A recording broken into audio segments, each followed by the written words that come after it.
I'm not quite sure what she's going to tell us, but things about her very interesting life. Okay, I'll do the best. I'll do my best, yeah. And during this point, we've got some books there, so we're going to come round and give you and we've got some tango if anybody wants anything. No.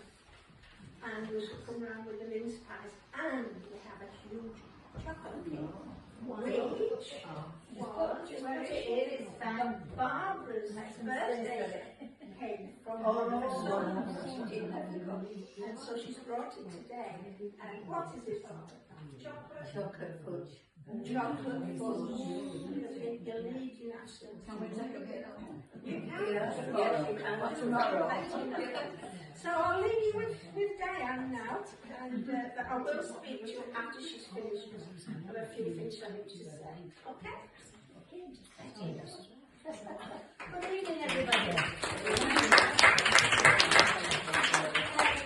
Such a horrible night, and especially to come and see me, I feel quite honoured. Right, just a quick background onto my early life. I don't have any details, to be honest, really, apart from, this is my great grandfather who was in the Boer War, and this is my granddad who had an ice cream round. That's him again there, and my grandma. My mum, my auntie, and my uncle, and that's my mum. I think she was about 21 there. And then this one is my granddad on my dad's side. He was killed in the First World War, killed in action. My dad was only 2 years old. So he was brought up without a dad until my grandma was, till he was about 15 when my grandma remarried, and I had 3 more children.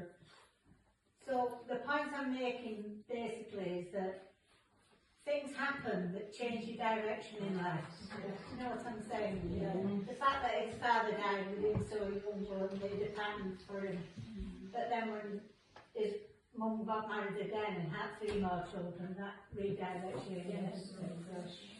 And that's what my life has come for. I suppose everybody's life consists of doing.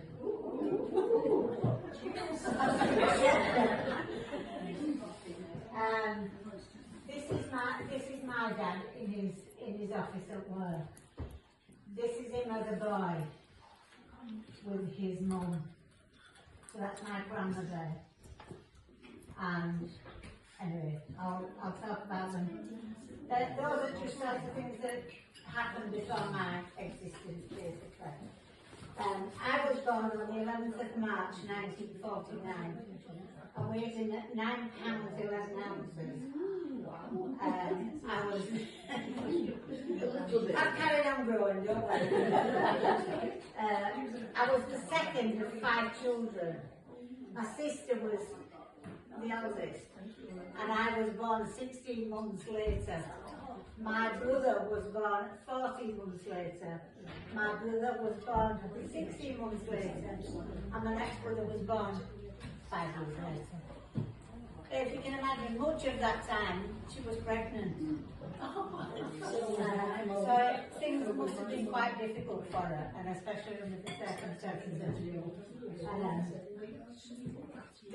This is it's a photograph of weddings, really, but it just so happens that the house I lived in, which was a up and down, with 8 steps outside onto the main road, that was our so-called garden. That's where we had to play. My mum had to hang washing out across the road in somebody else's garden. And our toilet was right down on another street. And my dad used to put his collar and tie on and clean his shoes just to go to the toilet so that nobody knew where they were going.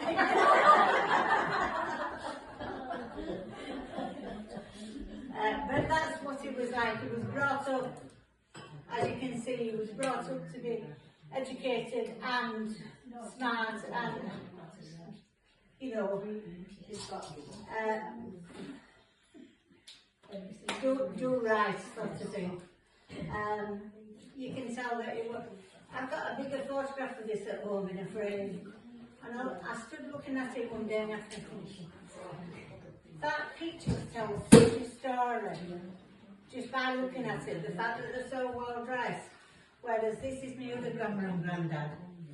And that's how most people were, you know, especially straight after the war. But that tells you a tale that obviously my grandma were trying to do her best for him. And succeeded really, because he was a loving man. Anyway. My mum was pregnant during that time, obviously. Living in such a small house.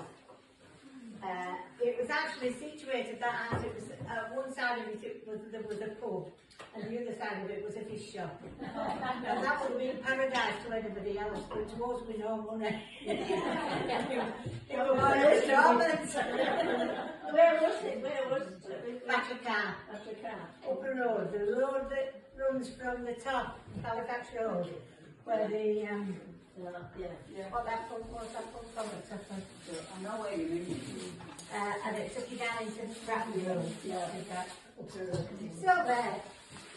It's a big grassed area now with a fence round. You know, the kids play football there and what have you now. So the space is still there, but obviously the house went straight away. We were all, I put these on just purely simply to demonstrate that even though we weren't particularly well off, we were always well dressed, and that was because my mum was a single